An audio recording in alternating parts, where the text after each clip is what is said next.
Happy early Christmas. I'm Thomas Frank Carr. Welcome to BWI Live. Everything shifted around this week because of the holidays. We are here live on a Monday, which is not terribly new if you've been following the show for more than a year. This used to be what we did all the time.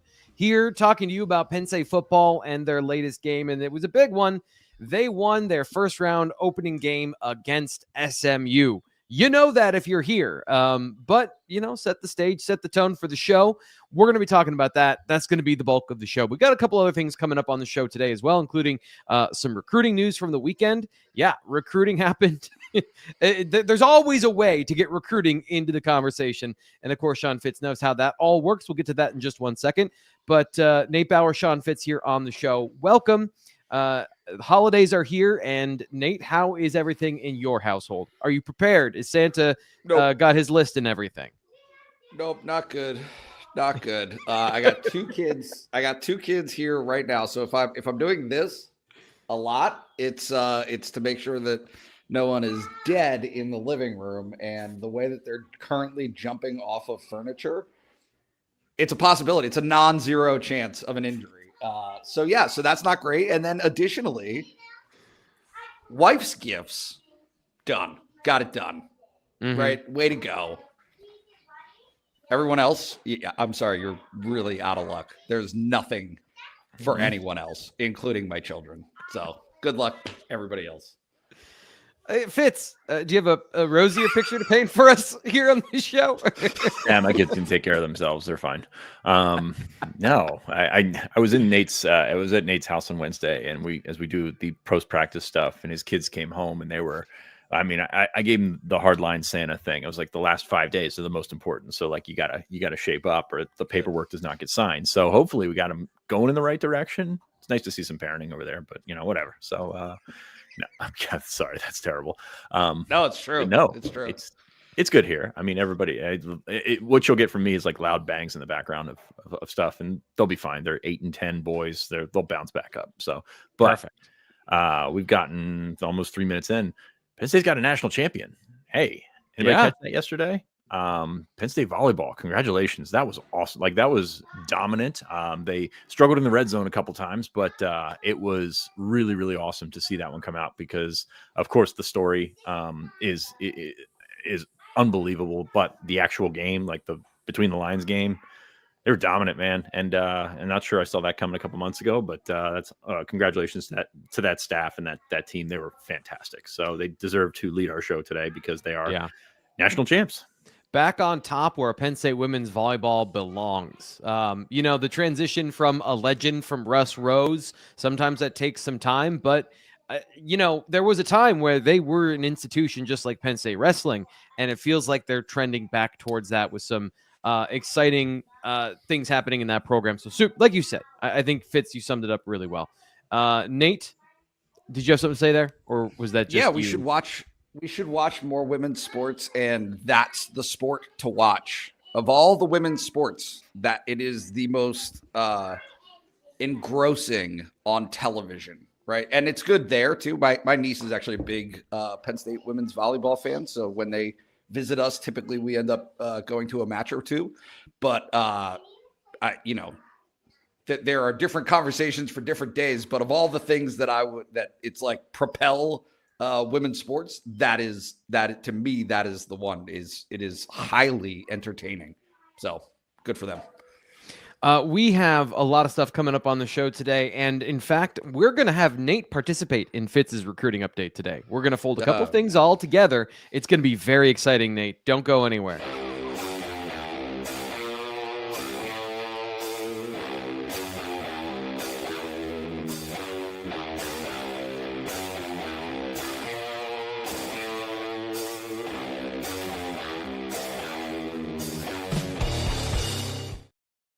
First thing before we get into anything, I am so relieved that Andrew Olish committed to the Nittany Lions so that I didn't have to change that graphic. I can just use that in perpetuity now. Whew. That is actually something that I was thinking about last week when that was playing, and I'm just like, man, it's we don't get a chance, especially in State College, to film many live things. You get camps in the summer, but the Elite 11 being here is great for a montage. So happy to have Olish on board for that reason.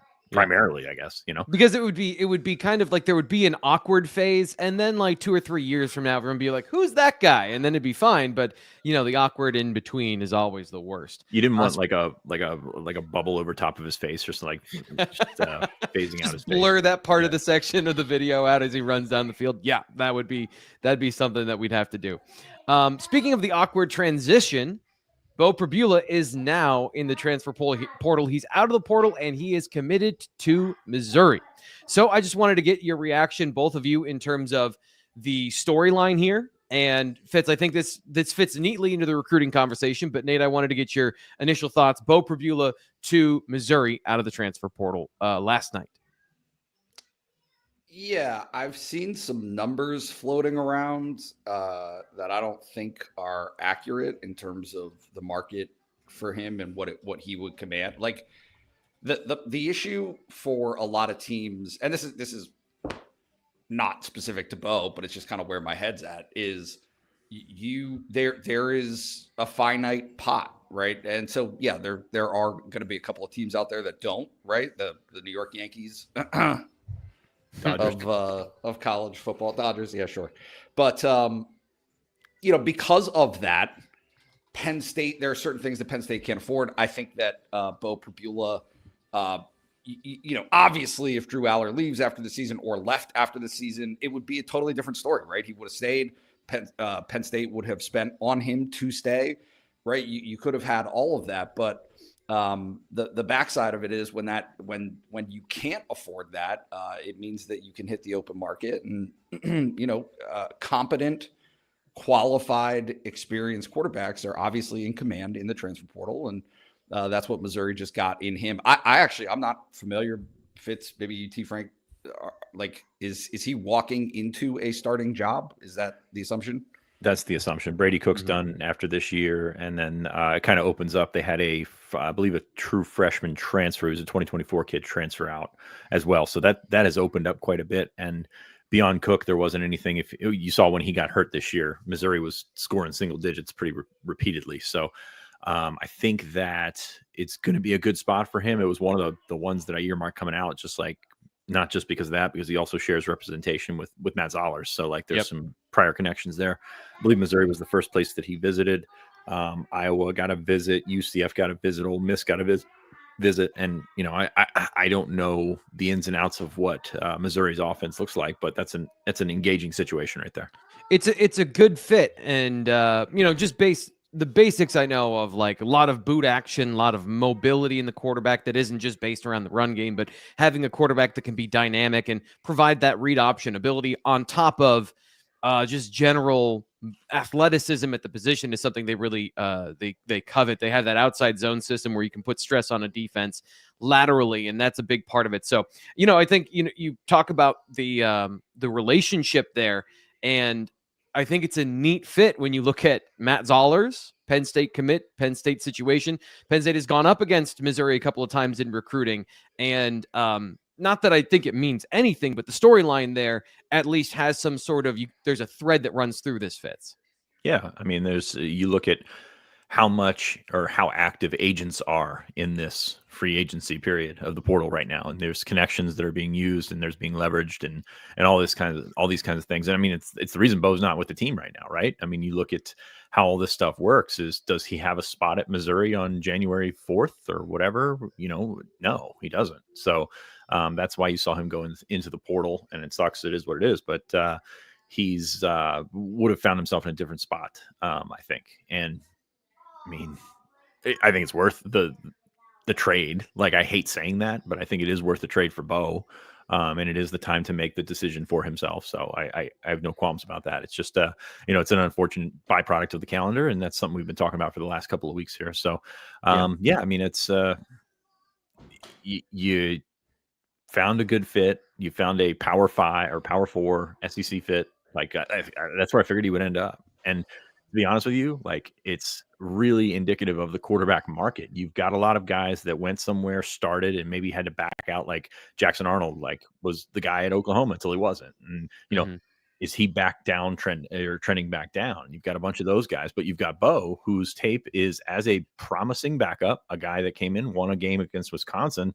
You kind of feel that he's on the ascent in terms of like where schools would view him, and he struck while the iron was hot. So congrats to him.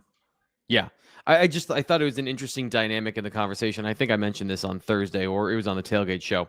There was the comparison between the SMU backup and Beau Pribula, and the idea that, well, one is sticking with his team and the other isn't. And the transfer portal was banging on the door for one guy, and I didn't hear anything really about like the prospects of the SMU quarterback. And that doesn't mean that there aren't any. It just means that he's going to Northwestern. So he is. Okay. It was announced like, I don't know, 45 minutes after the game the other day. It was very funny timing, just because he had signed. So I don't know how that worked, because whatever. But it was just very interesting because it was legitimately sitting in the post-game media room, and Preston Stone signed with Northwestern. So that's college football right now. So fun. For sure. Yeah. Nate, any other thoughts here on this situation before we get into some of the other recruiting topics? I was listening to Urban Meyer this morning talk about the situation. I'm assuming it was a clip from last week, but it's just unfortunate timing. For really everybody. I mean, I'm a big softie. What can I say? I feel bad for people who are actually invested in the sport, right? Like, these are life-changing decisions in some cases. And so to have to do that and just really not have good options to maximize, like, it just feels to me like another failing of the disorganization of college football. Specifically, there are lots of sports in college athletics that make sense. Football is not one of them. And to be honest with you, it is no different than like all these things mesh together. The conversation everyone is having right now about how they messed up the college football playoff and 12 teams and the first round games weren't good. Like, they all link together, and the common link is it's hurting cats. No, there's no semblance of form to this. That like you need something that everybody can kind of agree on, and just the way it's structured right now, that's not possible. And there are too many bigger interests that are more or less ensuring that it won't come together. So yeah, here we are. Quick answer the question here on the bottom of the screen. Shane asks a great question. He says, when does the portal close? Is it January that the portal closes? No, it's December 29th, but big but there. The teams that play after that and the teams that play in the playoff have a 5-day window following their last game or their last competition. So it can stay open until when's the national championship game? Like the 15th 20th. Or something? Yeah. The 20th. Okay. So it can stay open 5 days after that for those programs. So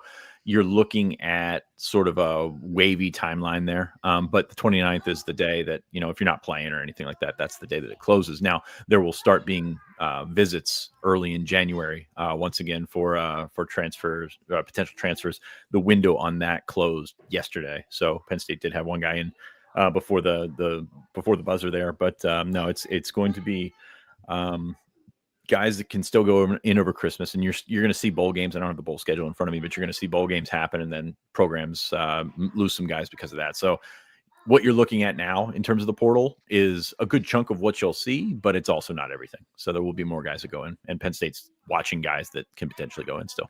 And then the next opportunities after spring football, correct? So then you've got that second portal window, which is a little more hurried, it feels like. So and nothing happened during that one last spring. Like, we thought it was going to be very, very populated, and it did not. So the only thing that you can look at there, and it'll be interesting because the House settlement that is all supposed to happen in the spring. So whichever direction that goes can sort of guide how that one goes. He just teased this. If you want to read more about what Fitz wrote on the recruiting portal portion of this, try us out for a week. BlueWhiteIllustrated.com, just $1. You can also, as a stocking stuffer, give it to somebody else. Let them try it out for a week, and then decide if they want to join us for a full year. If you want to go all in, it's not that expensive for a full year to join us and to get it's the gift that keeps on giving. And I know I used this last week, but it's not the Jelly of the Month Club. You're actually getting what you pay for here, where you're going to get daily value out of that subscription, where we provide you analysis, content, conversation at bluewhiteillustrated.com. So go read more about the transfer portal there. Fitz, the recruiting portion of this, Penn State could not host recruits, but doesn't stop recruits from wanting to go to the game. Tickets available, 100,000 people at the game, and a couple of them were Penn State recruits, it sounds like. Yeah, it's interesting. Ryan actually uncovered this last week. So we were talking basically the entire time about how you can't host recruits, you can't, give them tickets was the main thing. And that was worded that way for a reason, apparently. You had a situation where you've got guys that were at the game, Penn State targets that were at the game that were 2020, a bunch of commits, and then 2026 guys, and even down to 2028 guys that were there. So like they found their way in, but also once they got in, you couldn't take them on the field. You couldn't take them out and meet Franklin at half court. And all the stuff that you do, the pomp and circumstance before the game, but you could actually have them up for the recruiting lounge. You could feed them a meal if they paid the $10 or whatever it is for that. And they got a pretty good showing. I mean, you look at some of the guys that made it. Steve Wilfong had an update on Peyton Falzone, the quarterback / athlete from Nazareth in Pennsylvania. That's a good one. He was committed to Virginia Tech as a quarterback for a long time. Penn State, of course, likes him as an athlete. But to get some of these like guys that can be a core part of your 2026 class. And I think that's important to look at. Matt Sieg was there. He's already a commitment in the 2026 class. Troy Hune from San Diego came to that game. I saw some of the Hune clan afterward. They didn't look warm, but they did look pretty happy. So, more power to him, man, because that was Nate. You, Greg, and I did the stand up on the field after the game. It was not warm, and that's they're doing some early acclimatization, right? Yeah, I think that it's like a hyperbaric chamber, just trying to get depressurizing yourself. More power to those guys. That was pretty unbelievable. But going back to the uncommitted guys, Falzone was there. Saw Alexander Haskell was there, defensive tackle from Philly, who's I'm a huge fan of. I think he's an all-around 3-star or something like that. But he's one of the top 10 players in Pennsylvania in my mind. He is just a wrecking ball on a really good defense. Like he's the best player on that defense, and that's saying something because they got some really talented kids, including Cam Smith, the linebacker commit from Penn State, or who's committed to Penn State. So that's a lot going there. Caden Gebhart was there. That's an interesting one to me. Former teammate of Ethan Grunkmeyer in Ohio, and that's interesting to me because that's a guy that could have gone down the street and gone to the Ohio State game. He's got an Ohio State offer. This is one guy that's probably talked about less than college staffs talk about him. Like, the more feedback you gather on Caden Gebhart, the higher you think he's on the board for, Penn State. Ohio State's got an offer. He's got really, really good offer list. And Penn State likes him as a linebacker. He's one of the top guys on the board. So I'm really interested to see how that recruitment goes. And I know he's got the connections to the Grunkmeyers and things like that. But at the same time, he drove 5-6 hours or whatever it is to get to Penn State for a 20-degree playoff game. So that's an impressive effort being put in. And a lot of times when you're covering recruiting, you see the effort, and the effort tends to lead you where you think it might.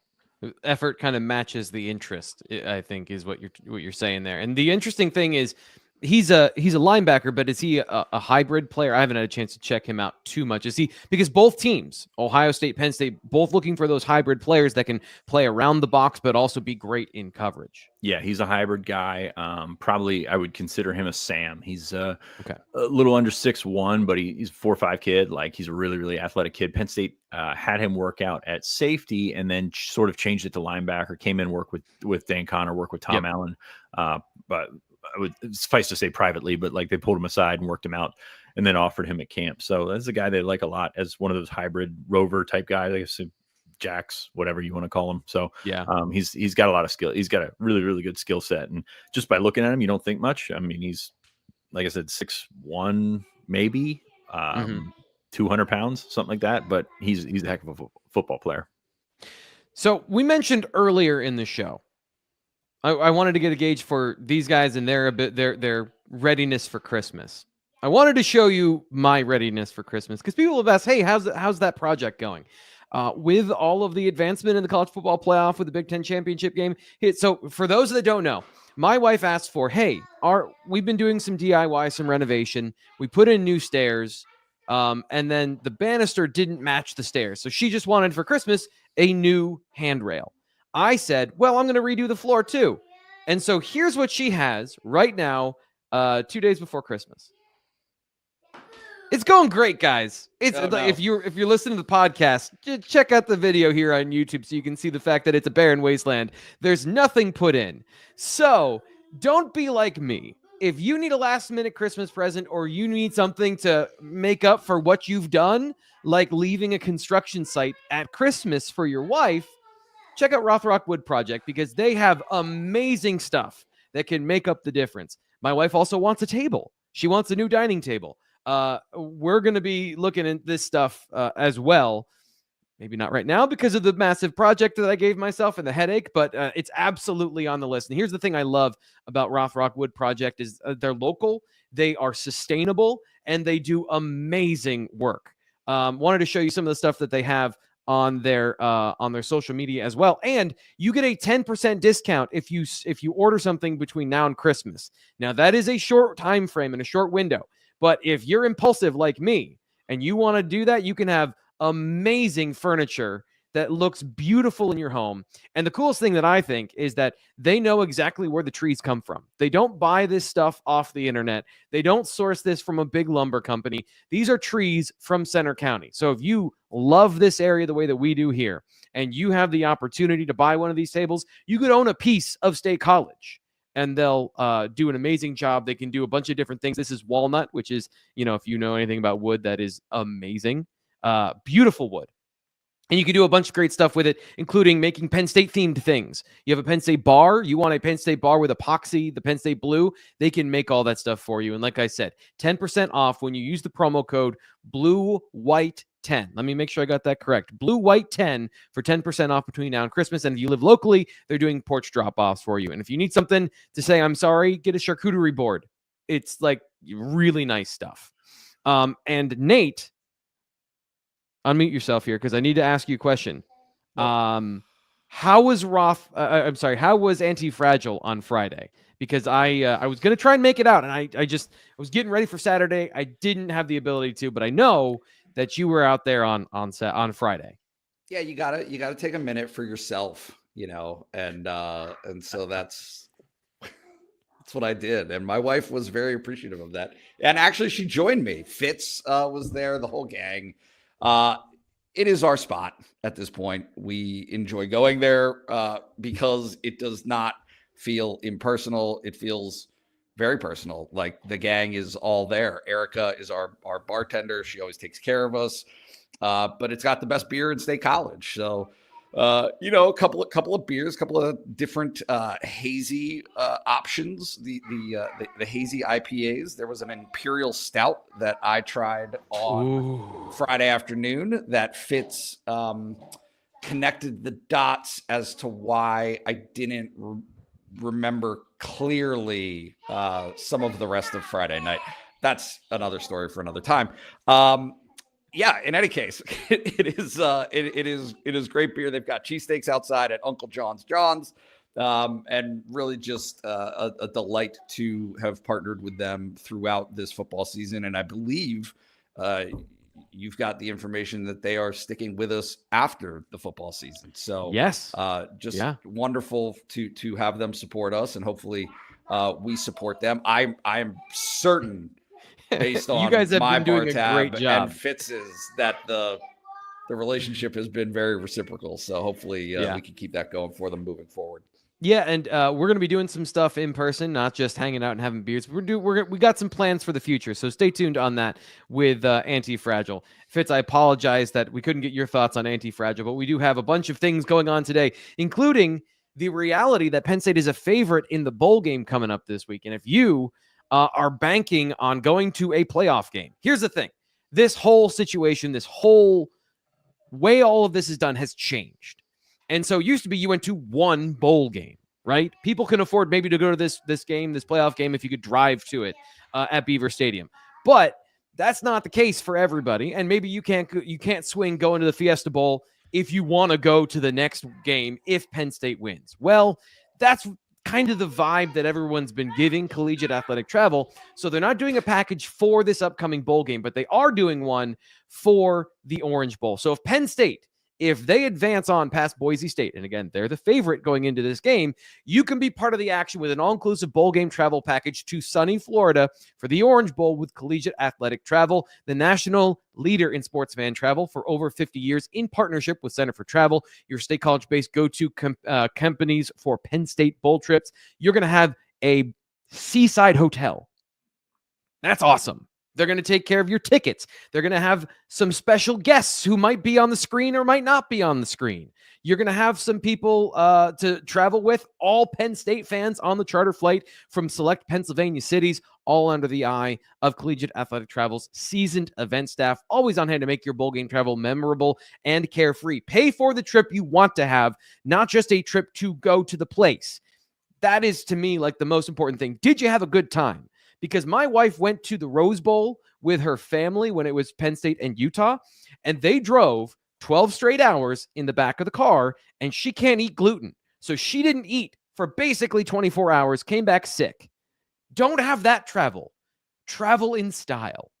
Be able to do the thing you want to do and have a good time so that you're worrying about, hey, how does Penn State match up with Notre Dame? How do they match up with Georgia? Whoever wins that game, if Penn State's in the in the Orange Bowl, you can worry about being a fan and not being your own travel agent. So check them out, athletictravel.com. You can check out the link in the description or at 814-238-4987. So all that coming up, maybe, potentially. And that leads us into the fact that Penn State won this past weekend. They were able to defeat SMU and advance on to the Fiesta Bowl. So that's what we're talking about next. I've already saw that Ethan Grunkmeyer stinks in the chat. That's hilarious. Let's talk about the game. And Nate, I want to start with you. What were your thoughts about the Penn State's win over SMU on Saturday? Yeah, just game flow is the two words that I'm latching onto. I'm not of the opinion that SMU was a bad team. And I think that is the prevailing narrative right now. I think that Kevin Jennings had a bad game and played a bad first half. And so because of his mistakes and really just two specifically brutal ones, right? I'm not even sure that the DeLuca, the second interception, was a bad pass necessarily. No, that's a great play by DeLuca. It was a great play for him. So, but certainly the pass that Rojas intercepted and brought back, and obviously the pass that DeLuca intercepted and brought back, like that changes everything. It changes all of the how and why of doing things, including, the fact that Penn State was able to get away with. I heard James Franklin's, post-game rationale for going for it from his own 19-yard line. Yeah, on let's 4th actually. and 1.1. I have that for you. So let's play that because I think that's an interesting part of this conversation that gets into the overall scheme, but also specifically Penn State's offense, not just going for it, but the mentality they came out with. I told the guys we were going to call the game aggressively on offense, defense, and special teams. I wanted them to play aggressively. I wanted Tom Allen and Andy Kotelnicki and Justin Lustig to call the game aggressively. Don't play on your heels, play on your toes. So we get 4th and 1. I can't say that all week long and then not do it. I think this is interesting, Nate, because you've talked about when Penn State is the favorite and they feel like they can win the game by being the favorite, they play like that. And James Franklin clearly didn't do that on Saturday.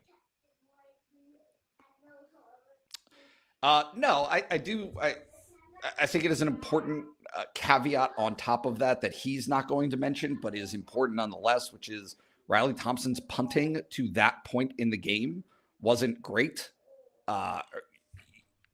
And because it's hard, it's really hard to kick a football that is a frozen block of ice. So to kick a bowling ball. So in any case, it just changes the dynamics of what you're able to do, the type of game you're able to play. Drew Aller was not great on Saturday. and it didn't matter. Why didn't it matter? Yeah. Because Penn State had a lead. Why did Penn State have a lead? Because Kevin Jennings made very backbreaking mistakes. And then at that point, it's funny to me or just amusing the notion that Penn State like dominated in the running game. They did dominate in the running game. They eventually dominated in the running game, but in the first quarter, it wasn't that. In the first quarter, SMU was very much living up to the 2.2 yards per carry or whatever it was, right? It was a low number. That's a defense that has not been run on all season. But guess what? When they're on the field all the time, and you have an opportunity, and you just keep pounding it and pounding it and pounding it. Yeah, sometimes that dam is going to break, and that's exactly what happened on Saturday.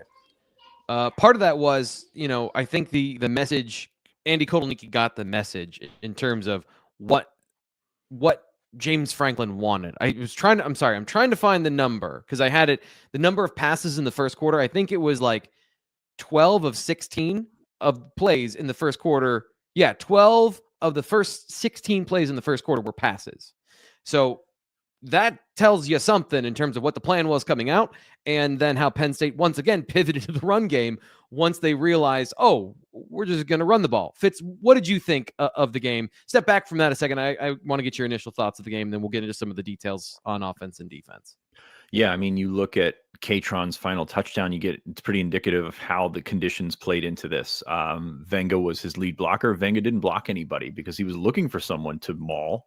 Yeah. And everyone was just like, I'm good. Like that's exaggeration, obviously, but Penn State beat the brakes off of them in the second half in terms of like, they didn't want to be there anymore. And that's what you were going for, especially when you're talking about a December home playoff game. Like that's the goal, is to make the Southern team come north, beat it out of them, and then, sort of eventually put your freshman quarterback who hasn't taken a snap in with 11 minutes to go in the fourth quarter. It's unbelievable. Good. Unbelievable. Now, you can talk about, yes, Penn State got some favorable bounces. I don't know why I struggled on that one. In the sense that they threw it right to the linebackers. Those guys made good plays on the ball. Dom's third pick was awesome. But the first two, right in the breadbasket. But that's fine. That happens. That's college football. But you kind of saw, once Jennings realized he couldn't do what he wanted to do because of the conditions, because of the way that Penn State was playing him, it was it. That was over. And even after the SMU returner brought it back to midfield after the second, or when the second half started, and they put a nice little drive together, like, it was still like on the heels. And that's the big thing that I took out of it, is if you're going to win in this tournament, you are going to have to play initiative based, forward focused, on the front foot football. And that's what Penn State eventually did. Now, as Nate said, it took them a little bit to get there. They called it very Yursich-y, coming out with, I think, 3 throws on the first drive. I did not see that one coming. But they didn't run on first down, so I mean, they missed the check on that box. Yeah, that's fair. But no, it was a really interesting start, and then they sort of felt their way into it. It was very interesting watching Drew on Saturday, because you got the good Drew until it was time to throw the football, and then you weren't sure what you were going to get. Like, his pocket presence, his elusiveness, all the stuff, his decision making on that stuff was really good, and it was really safe. Which is, what you've grown to expect from Drew Aller. But I think that you look at the other side, and that's not what it was. I mean, Jennings puts those balls up. Drew does that. It could also get picked. And you're also looking at, like, sort of the chain reaction of this. So, bad grip on the football because it's cold, bad footing because it's cold.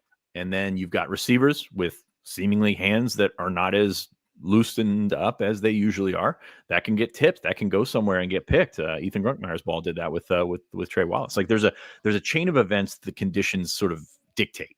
And that's why when you're looking at Penn State's offense on Saturday, you're thinking, man, this thing stinks. Like, they suck. But I think there's a lot to go against it, because you saw them in a climate controlled area where they're going to be in 2 weeks against Boise. Yeah. And the approach wasn't all that different. The execution and the finality of the play is kind of what changed it. Nate, you and I had this conversation yesterday when I was watching the film and getting a little bit frustrated with the offensive efficiency in the first quarter, and you think that the environment, the weather specifically, had an effect on both quarterbacks. Can you tell me more of what and why in that you see as evidence of that? Can I just completely go off the rails first real quick? Because I thought that sure. Yeah. I love it. I thought Tony Rojas running that back is like, yes, it's going to be a play that everybody talks about and highlights, but underappreciated how much it influenced the rest of the game. Like to have, because he could have hit the deck. Like it would have been okay for him to have settled for being surrounded by likely SMU tackle. Like it was not a clear path to the end zone. Yeah. And instead being able to break through that and run that back for a touchdown, I thought changed, because to that point, are you banking on Penn State's offense scoring from the 50-yard line? Even with that good field position, are you banking on that? I don't think so. How does the weather affect the quarterback? It was windy. That, like, maybe not something that you see necessarily on television, but when the flag women of the Penn State Blue Band were standing before the game, it looked like they were about to color. I'm not a band guy, all right? Surprising. Of the two of us, Fitz, I was. The color guard looked like they might blow over. It was very windy, and so there is an element of unpredictability to that. I just don't think I don't have the stats in front of me right this second, but did either guy have a great completion percentage? Is that the kind of game where you're anticipating that type of success? I would say no. I understand what you're looking at with the film and where to go with the ball and when and all of those things. And I trust your instinct on that, and I trust your evaluation on that. But the other guy went 20 of 36 in a game where they had to pass the ball. Yeah. So we're not talking light years difference in terms of somebody completing 70% of their passes. That just wasn't the case. To me, it comes down to using my own experience of trying to talk before the Maryland game, was it? Where it was 15 degrees real feel. The question of cognitive ability in those moments of, can your brain, when you're cold and there's another layer of adversity, process? Jennings decidedly had a bad game. Can you attribute that to the cold? Drew Aller was not as sharp with his diagnostics. He was not as sharp with his delivery overall. Can you attribute that to 10-degree real feel? Because we can have this conversation of yes or no. Other quarterbacks have succeeded in the cold this weekend. Other quarterbacks at the NFL level, and viewing Drew as an NFL quarterback in terms of his ceiling, as opposed to, where we're measuring his abilities versus what he's doing in production, always leaves him short because he's not an NFL quarterback yet. Like that is the definition of he is a college quarterback. He's coming back. So I guess that's where I always get stuck in high expectation because of the belief in his abilities, and then the reality when Penn State comes out and they want to throw the ball. Not all those unsuccessful passes are his fault. Gets the ball to Nick Singleton. There's a D end in the way. Nick bobbles the ball, drops it. Nick catches the ball on a screen, and then Tyler Warren misses his one block of the day, and it goes for 1 yard when that would be an explosive play for the offense, and Drew Aller would look great on the final stat line with another 20 yards of passing.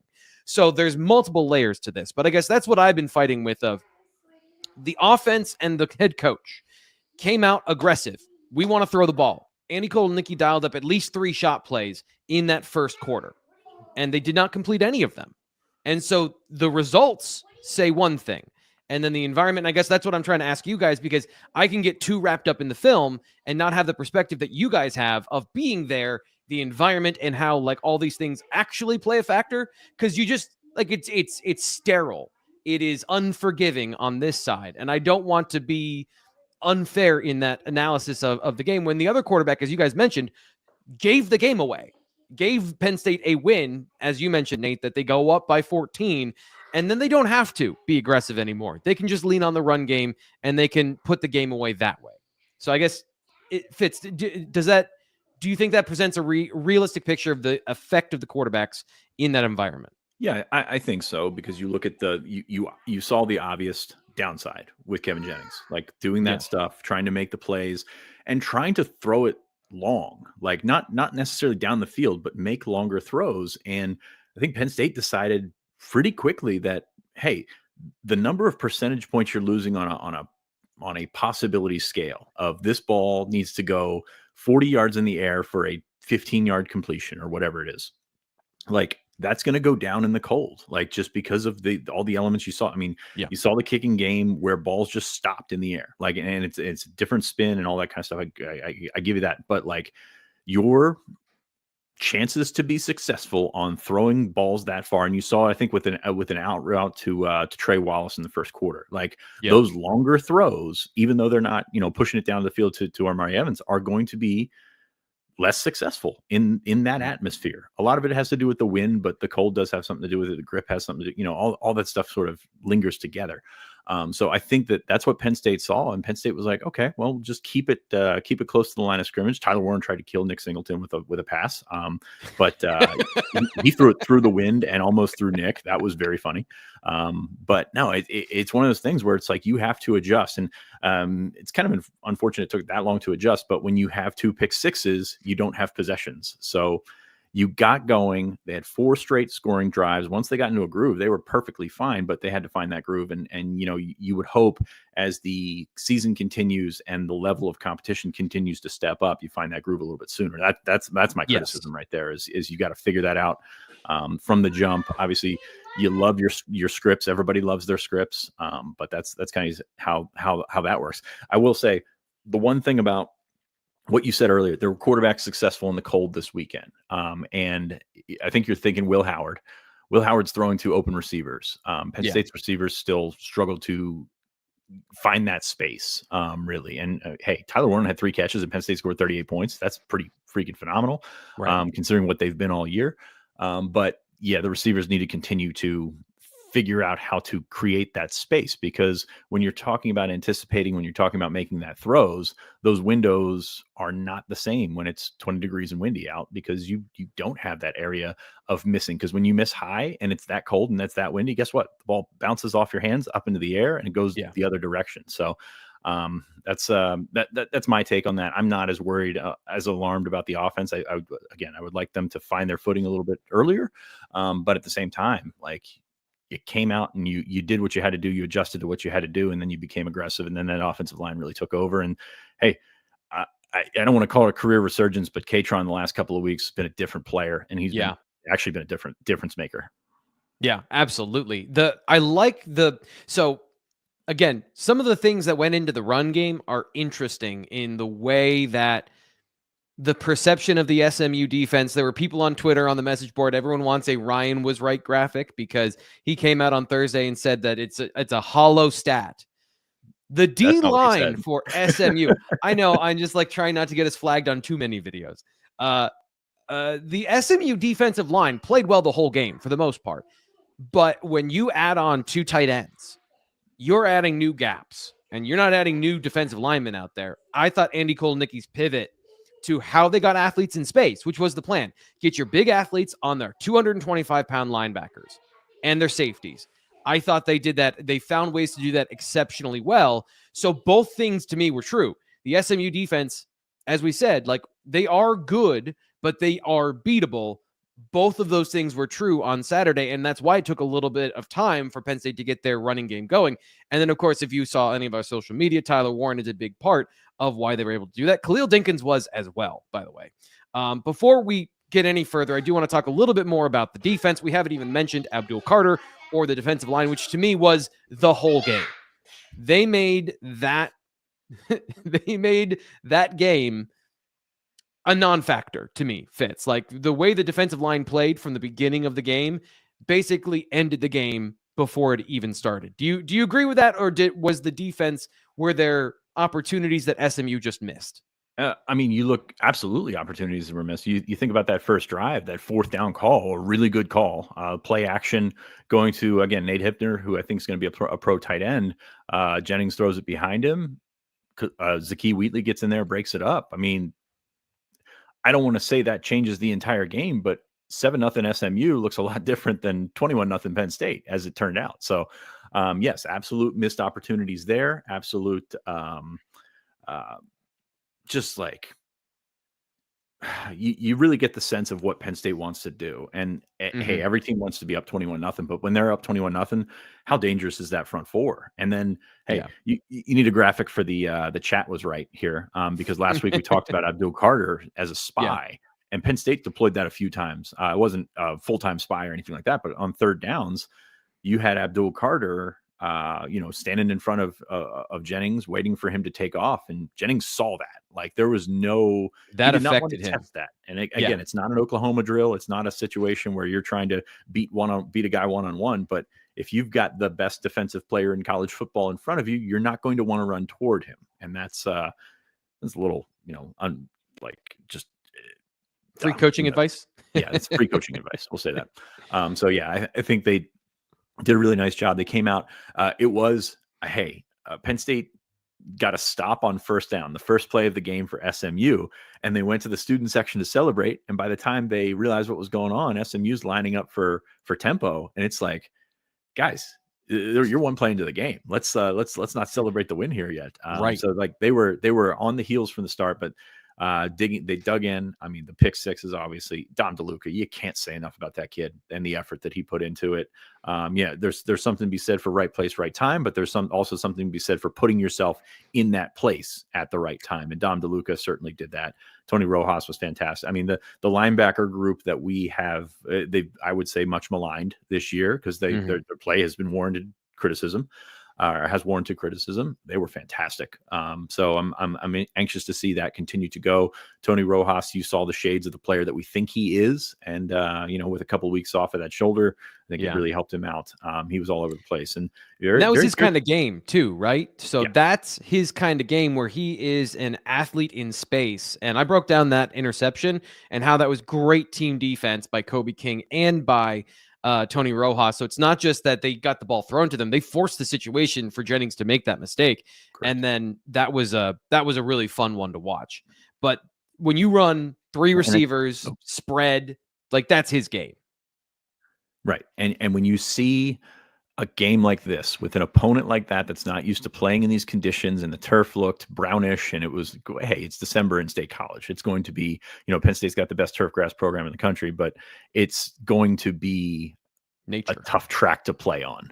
Yeah. And what does that mean? It means when you're not used to it, and maybe you're wearing different cleats, or you're wearing different, an extra layer underneath your pads or something like that, you're going to take an extra half step to make a cut. And that really helped Penn State's linebackers, who have tendency to overshoot and over pursue. When you take that extra half step, you work right into what they're looking for. So that speed was very well negated, and Penn State handled it pretty well. And again, when that defensive line can go, that defensive line can do some special things. I think you made some comments about them wanting to leave. I believe it was Zane Durant by himself. And yes, you would not suggest doing that against one of the more athletic defensive tackles in the country, because Izzard was impactful. You had a lot of guys that you just go down the list, and hey, I was wrong in this sense that I thought to win a playoff game, your dudes have to be dudes. Well, some of them were, but some of the best performances we all saw on Saturday, you mentioned Khalil Dinkins. I loved what Khalil Dinkins did on Saturday as a blocker, as a catcher, as a straight out football player. Yep. DeLuca, Keziah Izzard, guys just all over the roster doing great things that may not be picked up in the stat sheet, but like you got a supporting cast A+, I think, for a lot of these guys. Philip Bates here in the chat says, I think Penn State should run more plays with Singleton and Allen both on the field. Nate, this comes down to me to the money's on the line now. You don't want to have too much of your offense be two running backs on the field. If your two best running backs have been injured for part of the season, your top reserve runner is out with long-term injury, and you have two freshmen behind them. But now all bets are off. If you lose it's over. There's no more, oh, we got to plan for the future. So I think we're going to see this more often going forward. But Ned, I want to get your thoughts on the defense. We've been talking here about that, the defensive line, defensive secondary. What were your thoughts on the play on that side outside of what we've already discussed with like the interceptions and Jennings? What did you notice of Penn State that made that situation a reality?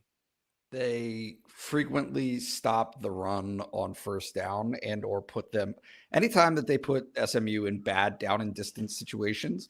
That's when SMU made their mistakes. I mean, like Penn State's defense thrived on second and third down when first down was a 1 yard or no gain.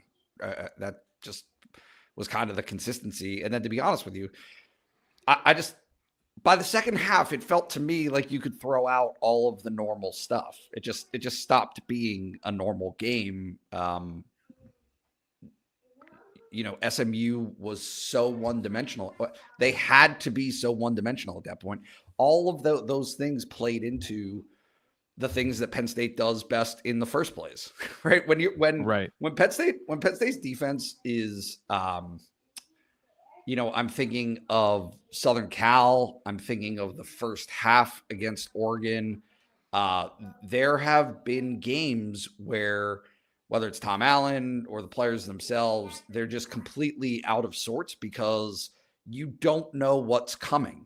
The predictability factor goes way down, and they can't just simply focus on stopping the run because a pass on first down is going for 8 yards. They can't simply focus on stopping the pass because a run is going for 8 yards on first down. And that was totally the personality of that Southern Cal game. And that, to me, that's kind of the one that sticks out to me is the most discombobulated for Penn State's defense.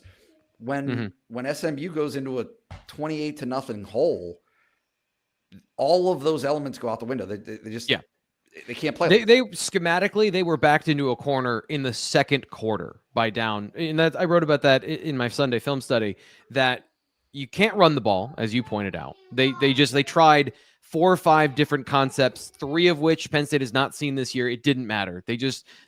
There were too many wins up front for Penn State's defensive line. Then you can't throw the ball down the field for some reason. You try a couple times, you get a couple PIs, and then you stop doing that.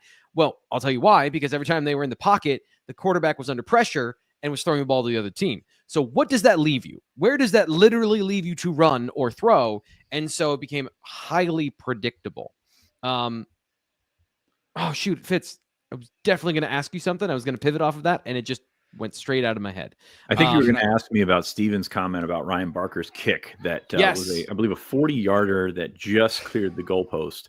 And it was very funny because we do our in-game thread on the site, and it's a wonderful hellscape. But someone was like, "Oh, I think we found Barker's range." And no, you found the reality of what Saturday was. And you look at, like, I know Riley Thompson was on the chopping block early for his punting. And again, Riley's been very, very much up and down this year. But then you saw the SMU punter come out and basically toe one off the side and go 25 yards or something. Like, it was very hard to kick on Saturday, but it was a dose of reality of what you were dealing with. I mean, you looked at how things looked, not just during the game, but like during warmups, during halftime, like the ball was not flying. I mean, Nate, when we go golf and cold, does your drive go as far as it goes when it's 75 and sunny? No. So you got to adjust. Maybe I don't know, but you need to adjust the expectations of what you're watching. And I think we see that, especially special teams, like, visualized it for you, but also the offense. I think you can take that back to the offense as well. It's like going back to the blue-white game and saying Beau Pribula can't throw because he's throwing into a 40-mile-an-hour wind. Like, that's kind of what we're looking at here. And I know it's TV kind of maybe didn't make it feel as bad, which I thought TV copy was fine. Like, I thought the announcers did a pretty decent job considering what we're looking at. But I mean, it kind of took away from the elements. And again, it was very cold out there. It was very windy, and you saw the responses from both teams. And somebody even said it in the chat that, hey, I don't think Penn State likes the cold either. No, nobody likes the cold. Come on. Right. Not that kind of cold. Like, it's a different kind of cold. But yeah, you kind of beat SMU into submission, and they couldn't do the things that they wanted to do because of how you have to adjust your game and how you have to adjust your movements for conditions like that. And it was quite an eye-opening experience, and that's why it ended up being a 4-touchdown game. Chad asked in the chat, did T. Frank touch on Rojas being all over the field? I'm not a person that does the I told you so victory lap after one good game when most of it was in coverage, which we've seen anyway. So, no, I didn't. That's not I thought he was okay against the run. Like, it was a good game overall for the defense, but it wasn't necessarily like he was highlighting things in the run game, breaking through the defensive line and getting tackles for loss or anything like that. He played a very good game, and part of that was being in coverage. Nate, any final thoughts here? Yeah. I thought that the crowd played a bigger impact than I anticipated that it would. Honestly, I first of all, the whole lead-in was, there's thousands of unsold tickets, and I just kept getting the feedback I got was, it'll be fine, it'll be fine.